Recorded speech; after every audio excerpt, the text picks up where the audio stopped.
Have you ever met someone new and felt an instant familiarity that made no logical sense? Have you ever watched everything look perfect on paper while your body whispered that something was off?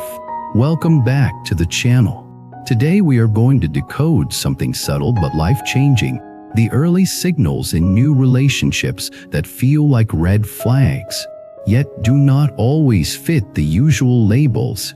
The first idea is that some warning signs are not only about obvious toxicity. Sometimes they are karmic signals, gentle nudges that show you a lesson, a mirror, or an unfinished pattern asking to be healed. The second idea is that you are not helpless in front of these signals. With mindful awareness, compassion, and wise action, you can recognize what is happening. Choose your path consciously and transform fate into a practice of awakening. Let me start with a story, because stories reveal what theories cannot. A woman named Leah met a man named Adrian at a friend's gathering on a rainy evening. The room was warm, crowded, alive with conversation. Leah almost did not go. She was tired. She had promised herself a quiet night, a shower, a book, a calm early sleep. But her friend insisted, just 1 hour, come for 1 hour. So Leah went, partly out of kindness, partly because something in her felt restless, like her life had been too quiet for too long. She noticed Adrian before he noticed her. He stood near the kitchen counter, laughing softly, listening more than he spoke. He had that calm presence that makes other people lean in. When he finally turned and their eyes met, Leah felt a strange jolt in her chest. Not a rush of lust, not the usual thrill, something more like recognition. It was as if a memory tried to surface but could not find its words. They talked easily. It felt natural, fluid, like two people picking up a conversation that had been paused rather than starting from zero. Adrian remembered details Leah had mentioned only once. Leah found herself telling him things she usually kept private: the time her parents divorced, the way she became the emotional caretaker in her home, the way she learned to smile through tension, the way she felt responsible for keeping peace, even when she was not the one who broke it. Adrian nodded slowly as if he understood, but his eyes carried a shadow of distance Leah could not explain. He would look at her with warmth, then for a brief second, something would close, like a door quietly shutting, and then he would smile again.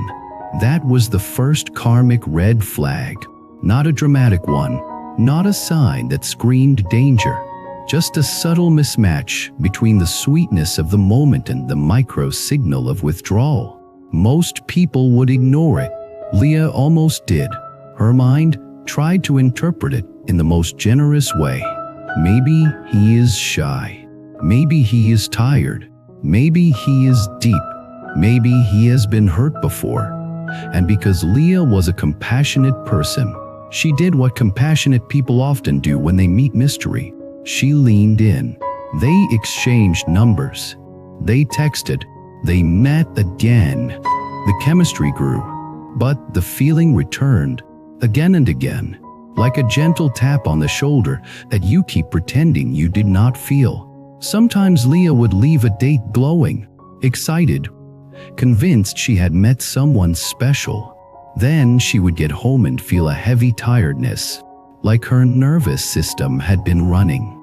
She would lie in bed and replay small moments, the way Adrian complimented her, then changed the subject quickly, the way he asked intimate questions, then stayed vague about his own inner world, the way he held her hand, then pulled back when she tried to define what they were becoming. Leah told herself not to overthink.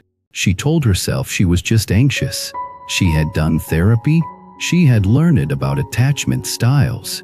She had promised herself she would not sabotage something good. And that is where karmic red flags become dangerous. not because the other person is necessarily evil, but because the signal is subtle and the mind is skilled at explaining away what the heart already knows. I want you to pause and notice something here. The body often knows before the story does. In many spiritual traditions, intuition is described as a quiet voice, but in real life, intuition is often a sensation, a tight chest, a sinking feeling, a buzzing restlessness, a sudden fatigue, a sense of being pulled forward and held back at the same time. You might call it vibes, you might call it gut feeling, you might call it energy. The label does not matter. The point is that these signals often carry information that the rational mind is not ready to accept. So what are karmic red flags? Really, karmic red flags are not the same as ordinary red flags. Ordinary red flags are practical warnings, like lying, manipulation, aggression, controlling behavior, cruelty, addiction that isn't rooted, disrespect, inconsistency that erodes trust. Those are important. Those are not spiritual mysteries. Those are behavioral facts. Karmic red flags are different. They are not always about harm, at least not at first. They are about pattern. They are about resonance. They are about repetition. They are about the way a connection can activate an old wound so precisely that it feels like destiny. And here is the tricky part. Some people mistake karmic activation for true love. They say, "I have never felt this before. I cannot stop thinking about them." The connection is intense. It must be meant to be. But intensity is not proof of alignment. Sometimes intensity is proof that a deep lesson is being triggered. Sometimes it is proof that an old script is trying to run again, hoping this time it ends differently. In Buddhist wisdom, karma is cause and effect. It is the momentum of intention and habit. It is not a cosmic punishment. It is not a romantic guarantee. It is simply the truth that what is planted tends to grow, unless you change the conditions. In relationships, karmic momentum can show up as attraction to what feels familiar, even when familiar has been painful. It can show up as craving, clinging, and obsession. It can show up as the urge to prove yourself to someone who is emotionally unavailable. It can show up as the impulse to rescue someone as a way to feel worthy. It can show up as repeating the same conflict with a different face. The universe does not always send you a soulmate to make your life easy. Sometimes it sends you a mirror to wake you up. That is why I call them destiny nudges. They are gentle at first, a quiet discomfort, a subtle inconsistency, a feeling that you are shifting your boundaries without realizing it, a sense that your inner peace is being traded for excitement. If you listen early, the nudge stays gentle. If you ignore it, the nudge becomes a shove. Leah ignored it for months. Adrian was not cruel. He was not openly disrespectful. He did not shout. He did not cheat. At least not as far as Leah knew. He simply stayed half present. He offered intimacy in flashes, then withdrew. He promised closeness, then disappeared for days. He spoke of the future in poetic hints, then resisted any real commitment. When Leah asked what was happening, Adrian would say things that sounded mature. "I move slowly. I have been hurt. I do not like labels. I want something real, not rushed." And Leah, because she was sincere, because she wanted to be understanding, began to shape her needs around his comfort. That is the second karmic red flag. The moment you start abandoning your truth to keep the connection, you might tell yourself you are being patient. You might call it being chill. You might call it being spiritual, not attached to outcome. But there is a big difference between non-attachment and self-abandonment. Non-attachment is freedom. Self-abandonment is fear. Non-attachment means you can love without clinging. You can care without controlling. You can show up fully without losing yourself. Self-abandonment means you shrink. You silence your needs. You accept crumbs and call them a feast. You keep negotiating your boundaries until your inner self feels invisible. Karmic red flags often appear as invitations to notice where you are still hungry for validation, because that hunger, if unconscious, will choose a partner who can keep you hungry. Why? Because the old nervous system believes hunger equals love.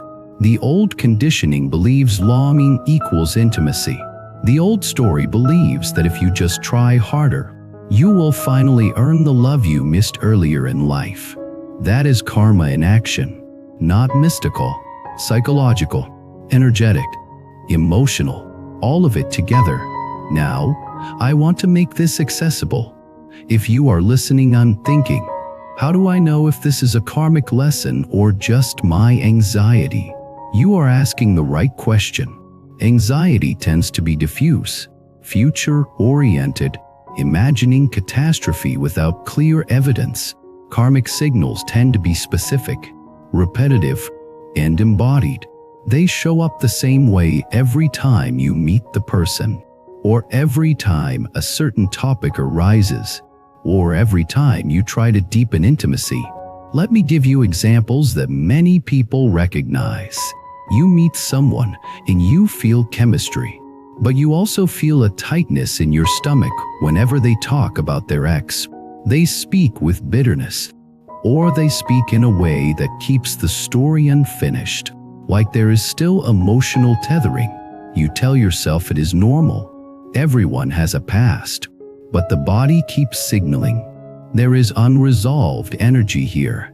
Or you meet someone who seems kind, but you notice that they rarely apologize. And when they do, it feels like performance rather than accountability.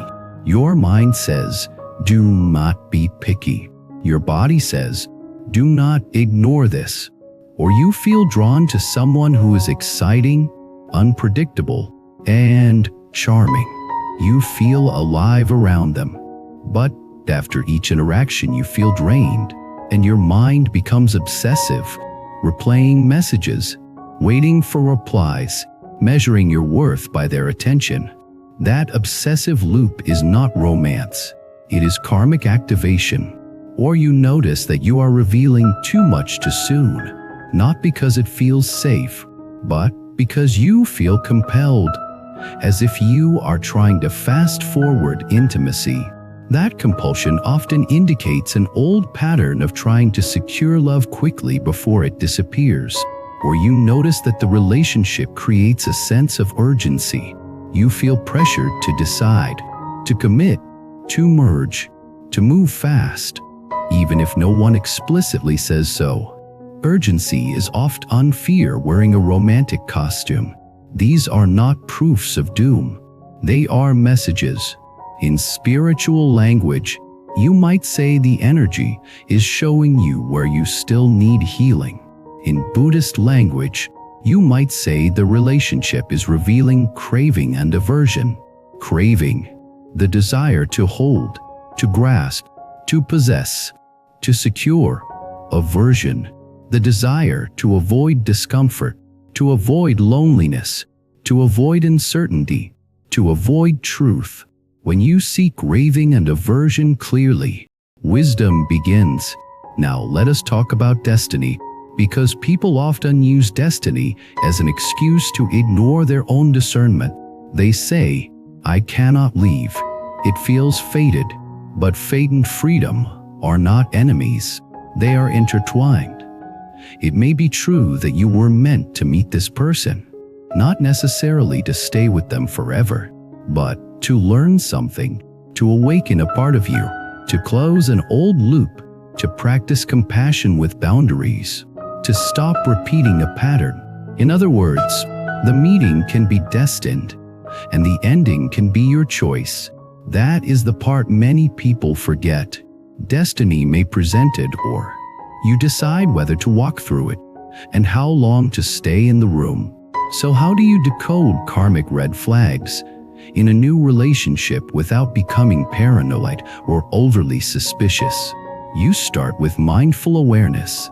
Mindful awareness means you observe your experience in real time. Not only what the person says, but what your body does. Not only the sweet moments, but the aftermath. After a date, do you feel more grounded or more anxious? Do you feel more connected to yourself or more disconnected? Do you feel expansion or contraction? Do you feel clarity or confusion? Confusion is a major karmic red flag, not because confusion means the person is bad, but because confusion often means the relationship dynamic is inconsistent, and inconsistency triggers the nervous system to chase stability. If you grew up in a home where love was unpredictable, inconsistency feels familiar. It feels like home, but home might have been painful. So when the new relationship creates confusion, the karmic invitation is to notice your conditioning, to ask, why am I drawn to what destabilizes me? This is not self-blame. This is self-understanding. This is wisdom. In many wisdom traditions, self-cultivation begins with astroflexion, not harsh judgment, but sincere seeing. I want to share a practice that Leah eventually learned after she suffered enough to become serious about her own awakening. She learned to ask 3 simple questions, silently, after every meaningful interaction with Adrian. First question, what part of me was activated? Second question, what did I do in response? Third question, did my response come from fear or from love? These questions changed her life because they moved her from story into clarity. What part of me was activated? Often, it was the part that feared abandonment. What did I do in response? Often she would overfunction. She would send extra messages. She would become overly accommodating. She would pretend she did not care. Did my response come from fear or from love? It came from fear. That is a karmic loop. When you see a karmic loop, you have 2 choices: feed it or transform it. Transformation begins with interruption. Interruption does not mean dramatic confrontation. It can be quiet. Instead of sending the extra message, you breathe. Instead of explaining your needs in a way that begs, you state them calmly. Instead of chasing clarity from someone who avoids it, you create clarity within yourself by deciding what you will accept. This is how karma changes. Cause and effect. Now, some people worry that this approach is too spiritual and not practical. So let us make it practical with another story. A man named Noah met a woman named Elise through a dating app. Elise was brilliant, artistic, warm. She texted with enthusiasm. She asked real questions. Their first date felt easy. Their second date felt even better. By the third date, Noah felt that rare feeling. Maybe this is it. Then something small happened. Elise arrived late and did not acknowledge it. Not a big deal. Noah thought, life happens. Then she canceled the date last minute. Again, without much care. She apologized quickly, but the apology felt light, like a leaf floating on water. Then she disappeared for 2 days and returned with a cheerful message, as if nothing happened. Noah noticed his body. He felt restless. He felt insecure. He started checking his phone. He started imagining other men. He started composing messages in his head. But Noah had been practicing mindfulness for years, not perfectly, but steadily. He recognized the feeling as an old imprint. His father had been inconsistent, loving one day, undistant the next. Noah learned to chase affection. So Noah paused and told himself something simple. This is familiar. Familiar is not destiny. Familiar is a pattern. That was the first moment of wisdom. Then he did something even more important. He practiced compassion without surrendering discernment. He did not accuse Elise. He did not attack. He simply communicated. He said, "I enjoy being with you." When plans change last minute or communication disappears, I feel unsettled. Consistency matters to me. Is consistency something you can offer? Elise responded defensively. She said she hated pressure. She said she did not owe anyone constant communication. She said people should be flexible. She said Noah was overthinking. That response was not only information about Elise, it was information about alignment. Noah did not argue. He did not beg. He did not try to convince her to value what he valued. He simply acknowledged reality. He felt sadness. He felt disappointment. He felt the old craving to chase. Then he chose a different destiny. He ended the relationship politely. Now here is the part that matters. Noah did not end it because Elise was evil. He ended it because his body had delivered a karmic red flag, and his wisdom recognized that this connection would likely amplify his old wound rather than heal it. That is what it means to decode destiny nudges. It means you respect the message. You do not romanticize suffering. You do not confuse challenge with incompatibility, but you also do not confuse excitement with alignment. So how do you tell the difference between a healthy challenge and a karmic warning? A healthy challenge feels like growth with support. You feel stretched, but you also feel safe. You feel discomfort, but you also feel respect. You feel your edges, but you also feel your dignity. A karmic warning feels like self-loss. You feel obsessed. You feel confused. You feel like you are bargaining with your own truth. You feel like your peace is being traded for connection. The Buddha taught that suffering arises when the mind clings to what is impermanent and rejects what is true. In relationships, clinging often looks like insisting on potential while ignoring present behavior. You might say, they could be amazing if they healed. You might say, they are good deep down. You might say, when it is good, it is so good. But karma does not respond to potential. Karma responds to causes. Causes are actions, patterns, choices repeated. If someone repeatedly avoids accountability, the effect is mistrust. If someone repeatedly withdraws intimacy, the effect is insecurity. If someone repeatedly disrespects boundaries, the effect is resentment. The universe is not punishing you. It is showing you cause and effect. Now, I want to address something that many people will not say out loud. Some karmic red flags are not about the other person at all. They are about your own readiness. Sometimes you meet someone good, stable, kind, and you feel bored, irritated, or strangely repelled. You think, what is wrong with me? Nothing is wrong with you. Your nervous system may be addicted to chaos. Your conditioning may interpret calm as danger because calm feels unfamiliar. In this case, the karmic red flag is inside you. It is the urge to run from peace. This is a crucial point because not every discomfort is a warning about the partner. Sometimes the discomfort is a warning about your own avoidance of intimacy. So how do you tell? Look at your history. If you have a pattern of choosing emotionally unavailable partners, then boredom with a stable partner might be a sign of withdrawal from real intimacy. Look at the context.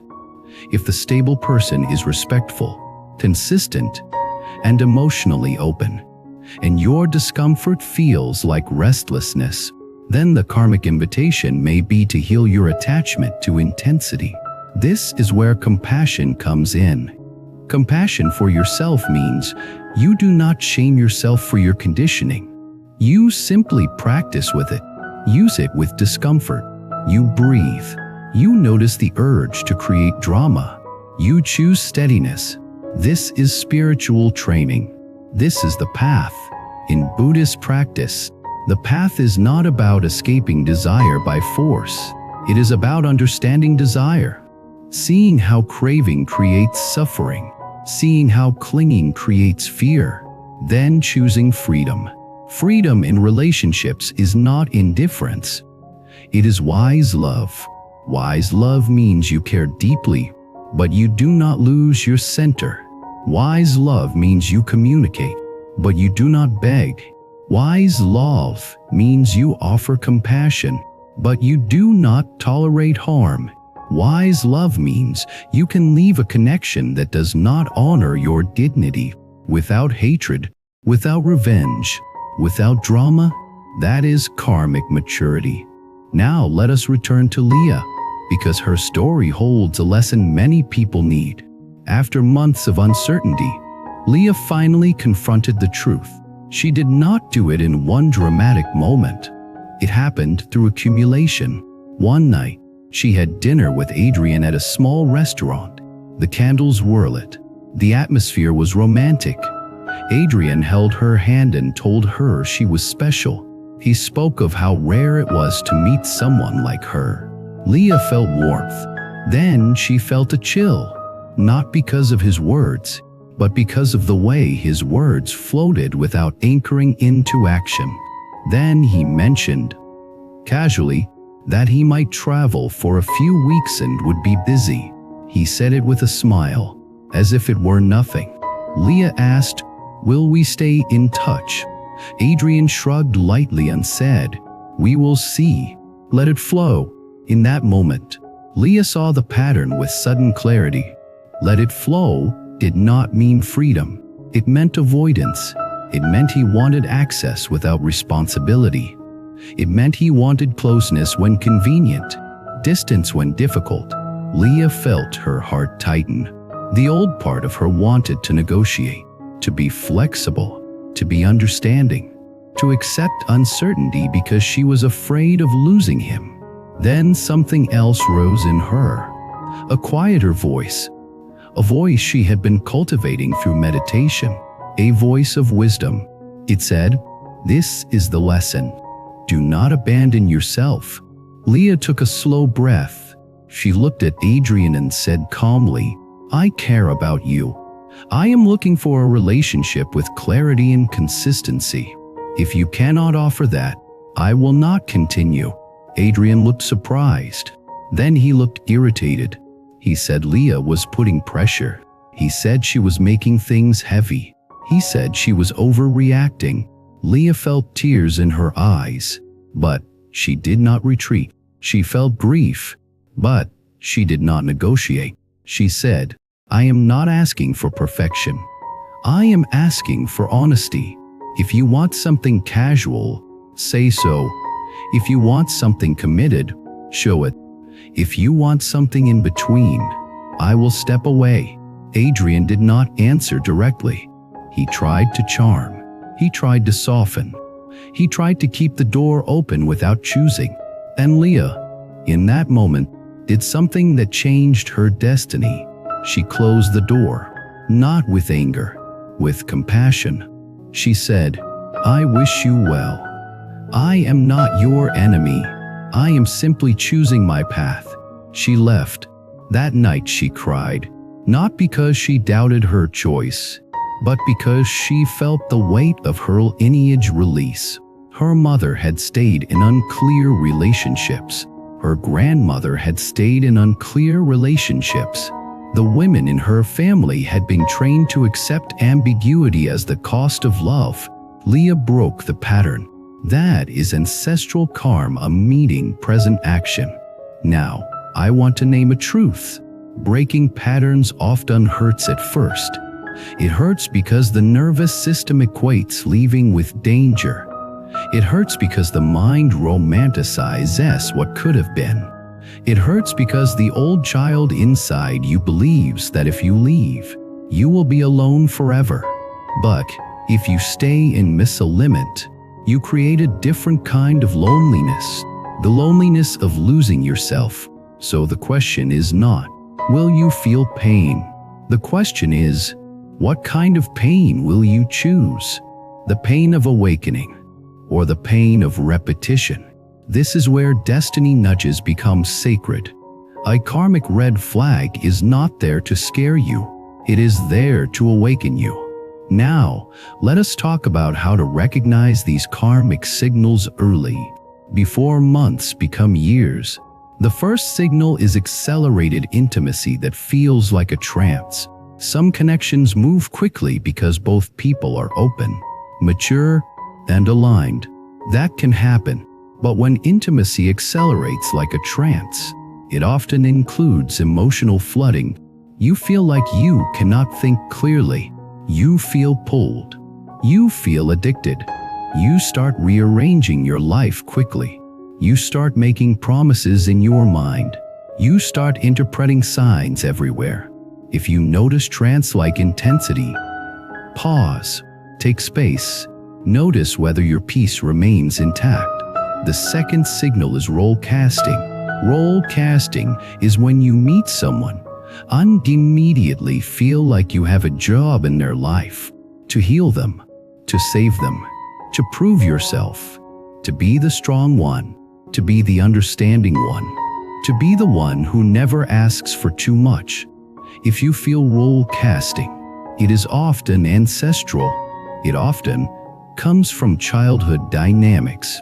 It often means the relationship is activating a karmic script.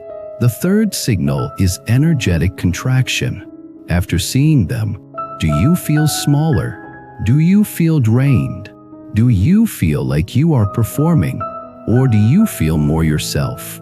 Do you feel inspired to be honest? Do you feel calm? The fourth signal is the pattern of uncertainty. A little uncertainty is normal. People are learning each other. Life is complex. But consistent uncertainty, where you feel you cannot rely on words, where plans are vague, where commitment is avoided, where you feel you must guess what the relationship is, that is a karmic warning, because clarity is a form of compassion. Someone who cares will not keep you in confusion. The fifth signal is repeating triggers that do not resolve. Every relationship has conflict. Conflict can be growth, but if the same wound is open repeatedly and there is no repair, that is not growth. That is repetition. Repair looks like accountability, empathy, and changed behavior. If you get apology without change, that is a red flag. If you get charm instead of repair, that is a red flag. If you get blame instead of listening, that is a red flag. Now, I want to bring in a deeper layer, the spiritual layer, without turning this into fantasy. Some people describe karmic red flags as echoes from past lives. Whether you take that literally or symbolically, the experience can feel similar. You meet someone and feel immediate recognition. You feel pulled into a dynamic that feels ancient. You feel emotions that seem too big for the context. From a Buddhist lens, what matters is not proving past lives. What matters is recognizing the present pattern and transforming it with wisdom. Because even if the pull comes from something ancient, the liberation happens now. And this is key. The way you respond to karmic activation determines whether karma binds you or frees you. If you respond with craving, you bind. If you respond with awareness, you free. If you respond with control, you bind. If you respond with compassion and boundaries, you free. If you respond with fantasy, you bind. If you respond with truth, you free. Now, let me share a simple practice for decoding karmic red flags that you can do without any special tools, any complicated ritual, any belief system. Before you meet someone, place your attention in your body. Feel your breath. Feel your feet. Feel your belly. Make a simple intention. I will stay connected to myself. During the interaction, notice when you leave yourself. Notice when you start performing. Notice when you start bargaining with your truth. After the interaction, do not immediately text. Do not immediately chase. Sit for 5 minutes. Ask yourself, what did I feel? Then ask, what did I ignore? Then ask, what did I want to believe? Often the truth is hiding in what you ignored. You ignored the way they dismissed your feeling. You ignored the way they bragged and never asked about you. You ignored the way they tested your boundaries with small requests. You ignored the way they criticized someone else casually. You ignored the way your body tightened when they said something that sounded nice but felt empty. When you name what you ignored, you begin to reclaim your discernment. Discernment is not cynicism. Discernment is love with eyes open. In Buddhist practice, wisdom is described as seeing clearly. Clear seeing is liberation. Now, I want to address something that can feel confusing. Sometimes you meet a person who triggers you, but the trigger is actually a chance to heal, and the relationship can become healthy. So how do you know when to stay and work versus when to step away? Look at willingness. If you express an Eden, the person is willing to listen, reflect, and adjust, that is a good sign. If you express a boundary and the person respects it, that is a good sign. If you express a concern and the person becomes curious rather than defensive, that is a good sign. If the person takes accountability when they harm you, that is a good sign. If the person can repair after conflict, that is a good sign. Willingness is the bridge between karma and growth. Without willingness, you are not in a relationship. You are in a lesson. And lessons can be learned without staying. Now I want to offer another story, because some of you may be thinking, I have been in this dynamic for years.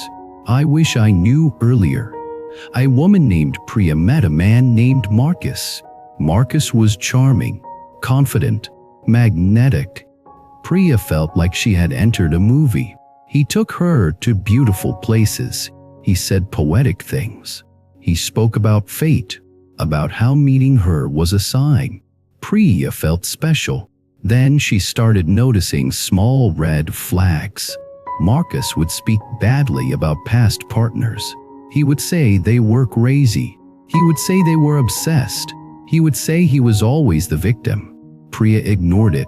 She thought, he has been hurt. Marcus would also test Priya's boundaries. He would ask her to cancel plans with friends. He would say it was because he missed her. He would sulk if she said no. Then he would become sweet again when she complied. Priya told herself it was passion. Then Marcus began to criticize Priya subtly.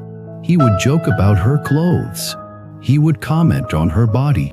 He would say she was too sensitive when she expressed discomfort. Priya began to doubt herself. Here is the karmic part. Priya grew up with a father who criticized her constantly. She learned to earn love by being perfect. So when Marcus criticized her, it did not push her away. It hooked her. She thought, if I can be good enough, he will stop. That is the karmic loop. Marcus was not destiny. The lesson was destiny. The lesson was to stop chasing approval. The lesson was to choose self-respect. The lesson was to heal the childhood imprint that equated criticism with love. Priya stayed for 2 years. It became more painful. Marcus became controlling. Priya became smaller. Her friends worried. Her health declined. One day, after a particularly harsh argument, Priya sat on the floor and felt something snap inside her. Not anger, not hatred, but a quiet clarity. She realized she had been trying to heal her father through Marcus. She realized she had been repeating a script, hoping this time the ending would change.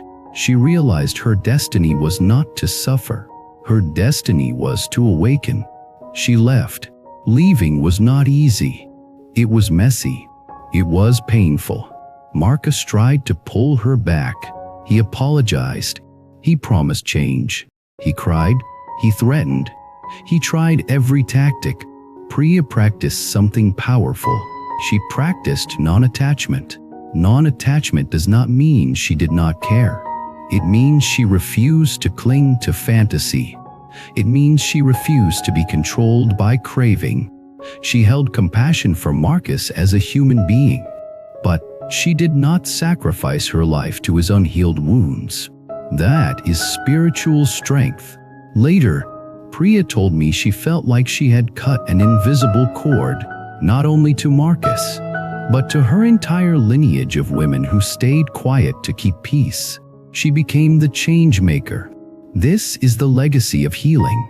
When you decode karmic red flags, you are not only protecting yourself, you are rewriting your destiny.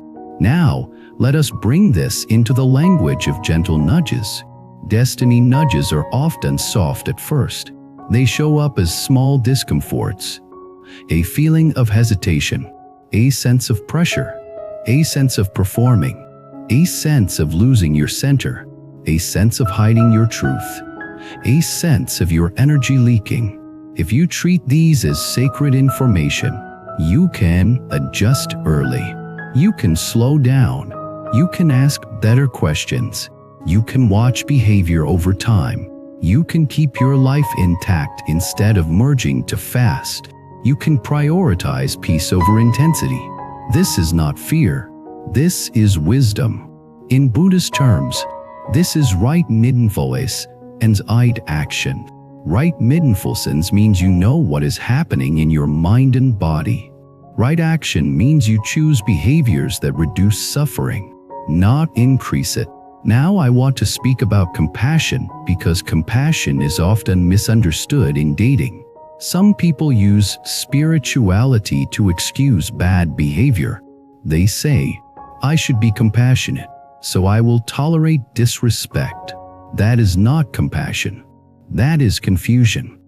Compassion without boundaries becomes self-harm. True compassion includes wisdom. Wisdom knows what leads to suffering. So, you can be compassionate and still say no. You can be compassionate and still leave. You can be compassionate and still hold someone accountable. You can be compassionate and still protect your peace. This is crucial for decoding karmic red flags because many karmic connections are bound by pity. You meet someone wounded. You feel their pain. You want to help. You believe your love can heal them. Sometimes love supports healing. Yes, but you cannot heal someone who refuses to face their own mind. You cannot meditate for someone else. You cannot choose for someone else. You cannot practice for someone else. In Buddhism, liberation is personal. Teachers can guide, friends can support, but each person must walk.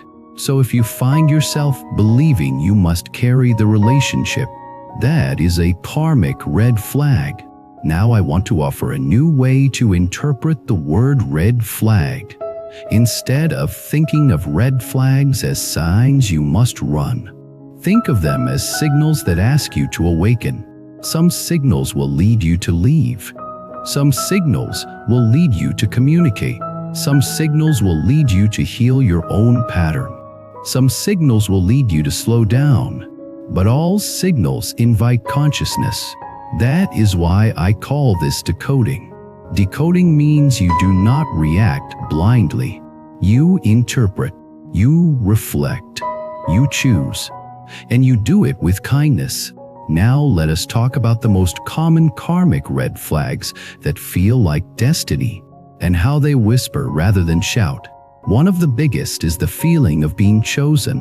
When someone makes you feel uniquely special very quickly, it can be intoxicating. But ask yourself, do they truly know you? Or do they love an image of you? If they do not know you, then being chosen is fantasy. Fantasy is not stable. Fantasy collapses.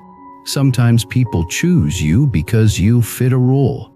The healer, the savior, the trophy, the caretaker, the calm one, the one who will not demand much. If you feel chosen for a role, that is a karmic red flag. Another is the feeling of spiritual language being used to avoid responsibility. Someone might say, "We should not label this because labels are attachment." But commitment is not attachment. Commitment is clarity. Someone might say, "We should go with the flow because controlling is ego." But consistency is not control. Consistency is respect. Someone might say, "I cannot meet your needs because you need to heal yourself." But needs are human, and a relationship requires mutual care. Spiritual phrases can be used to hide avoidance. When you notice that, that is a karmic red flag. Another is the pattern of intermittent reward. This is when affection comes in bursts, warm then cold, present then absent, sweet then distant. Intermittent reward creates addiction in the nervous system. It makes you chase. If you feel yourself chasing, that is a karmic red flag. Now, I want to make this very real. If you wake up and your first thought is them, not in a calm, loving way, but in an anxious, desperate way, that is a signal. If you feel you cannot focus on your work because you are waiting for their message, that is a signal. If your mood depends on their attention, that is a signal. If you feel you are losing your self-respect, that is a signal. The universe is not romantic in the way movies are romantic. The universe is honest. It will show you where you cling. It will show you where you avoid. It will show you where you still believe love must hurt. Now, let me share something personal in a way that might help you feel less alone without turning this into a performance. There was a time when I met someone who made me feel seen in a way I had been craving. I felt sparks. I felt the story building in my mind. I felt the desire to merge. And then I noticed something small. Whenever I expressed a need, they would become distant. They would say they were overwhelmed. They would say they needed space. They would return later with sweetness. At first, I told myself it was normal. People need space. But my body kept tightening. My sleep became lighter. My mind became louder. I started editing myself. That was the karmic red flag. I was editing myself to be loved. When I finally paused and practiced awareness, I realized I was repeating an old pattern, trying to earn emotional presence from someone who could not offer it consistently. I did not blame them. I simply stopped abandoning myself. I communicated. I asked for clarity. I watched the response. The response was avoidance, so I chose to step away. It hurt, but it also freed a huge amount of energy. That is the hidden gift of karmic red flags. They show you where your energy has been leaking. When you stop the leak, your life force returns. And that life force is what aligns you with your destined path. Your destined path is not only about career or purpose. It is about how you love. It is about how you treat yourself. It is about how you move through desire with wisdom. It is about how you break the cycles of craving and fear. Now, let us talk about how to transform karmic red flags into opportunities for awakening. The first opportunity is self-honesty. When a red flag appears, you tell yourself the truth, not dramatic truth, simple truth. I feel anxious with this person. I feel confused with this person. I feel like I am chasing. I feel like I am shrinking. I feel like I am compromising my values. Truth is a form of compassion for your future self. The second opportunity is to practice patience. Karmic attraction often pushes speed. Wisdom chooses pace. When you slow down, you give yourself time to observe. You give the person time to reveal consistency. You give reality time to speak louder than fantasy. The third opportunity is to practice boundaries. A boundary is not a wall. A boundary is a line of respect. When you state a boundary calmly and the person responds with respect, that is a good sign. When you state a boundary calmly and the person responds with manipulation, guilt, anger, or mockery, that is a sign. The fourth opportunity is to practice compassion. Compassion means you see the other person's conditioning without taking it on as your responsibility. You can say, "I understand you have fear," and also say, "I will not live inside that fear." The fifth opportunity is to practice non-attachment. Non-attachment means you do not cling to the outcome. You can be open to love and still let go of what does not serve awakening. This is where the spiritual path becomes practical. The Buddhist path is not only for monks. It is for lovers. It is for people who date. It is for people who long for intimacy. It is for people who want to love without suffering unnecessarily. Now, I want to speak to the people who worry that if they listen to red flags, they will end up alone. That fear is ancient. It comes from survival.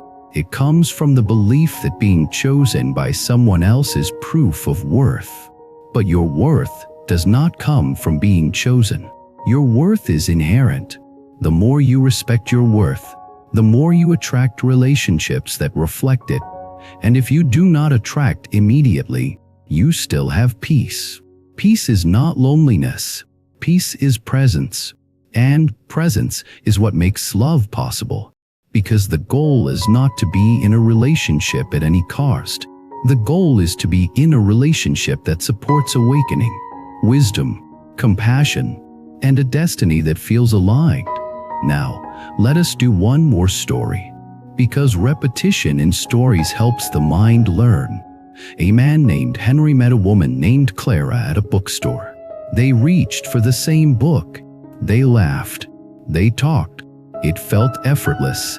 Clara was gentle, thoughtful, and direct. Henry felt calm around her, which was unfamiliar. Henry had always dated intense women. Not bad women, just intense. The relationships were full of highs and lows. He thought that was passion. With Clara, there were no highs and lows. There was steadiness. Henry felt bored. Then he felt guilty for feeling bored. Then he started looking for flaws. He wondered if Clara was too simple. He wondered if there was no spark. He wondered if he should keep searching. But Henry was honest with himself. He noticed that boredom was not boredom. It was withdrawal from drama. He realized that his nervous system had been trained to equate love with adrenaline, so Henry treated this as a karmic red flag inside him, a signal that he was not used to peace. He decided to practice. He stayed present with Clara. He did not force feelings. He did not rush. He did not sabotage. He practiced receiving kindness without suspicion. Over months, the spark did not explode. It warmed. He began to feel something deeper than excitement. He felt trust. He felt the quiet joy of being with someone who did not require him to perform. Henry told me later that the most spiritual thing he ever did was stay with peace long enough to recognize it as love. That is destiny nudging you toward healing. So sometimes the karmic red flag is not the person. It is your own reflex against healthy love. This is why decoding matters. Now, I want to bring everything together so you can walk away with a clear inner compass. When you meet someone new, do not only ask, "Do I like them?" Ask, "Do I like who I become around them? Do I become more honest or more performative? Do I become more grounded or more anxious?" Do I become more compassionate or more controlling? Do I become more clear or more confused? Do I feel my wisdom growing or my wounds taking the wheel? These questions are not romantic, but they are real. Real love supports awakening. Real love supports virtue, sincerity, humility, patience, and mutual respect. Real love supports compassion and accountability. Real love does not require you to abandon your path. Now, as we close, I want to offer you a final gentle nudge. If you are noticing red flags in a new connection right now, do not panic. Do not judge yourself. Do not turn it into drama. Just be honest. Your honesty is your protection. Your awareness is your guide. Your compassion is your power. Your boundaries are your dignity. Your destiny is not a trap. It is a path you walk with your own feet. And when you listen to the subtle signals early, you honor the wisdom that life is trying to give you. Now, I want to hear from you. Have you ever felt a karmic red flag early on and ignored it? Or listened to it and changed your destiny? Share your story in the comments. Your experience might help someone else recognize a pattern they could not name. If this spoke to you, subscribe to the channel so you do not miss the next long-form teaching. Like the video, leave a comment. And if you want to support deeper content and guided practices, consider becoming a member. Ending words for you to carry into your next connection. Love should awaken you, not erase you. Every person carries a certain energy. Your focus, your dreams, your purpose. Bracelet is a physical reminder of that energy. Symbol you wear daily. That pushes you to stay grounded, balanced, and aligned. If one of the bracelets caught your eye, you can order it through the link in the description. And check more powerful styles on our homepage store. Choose the one that strengthens your journey.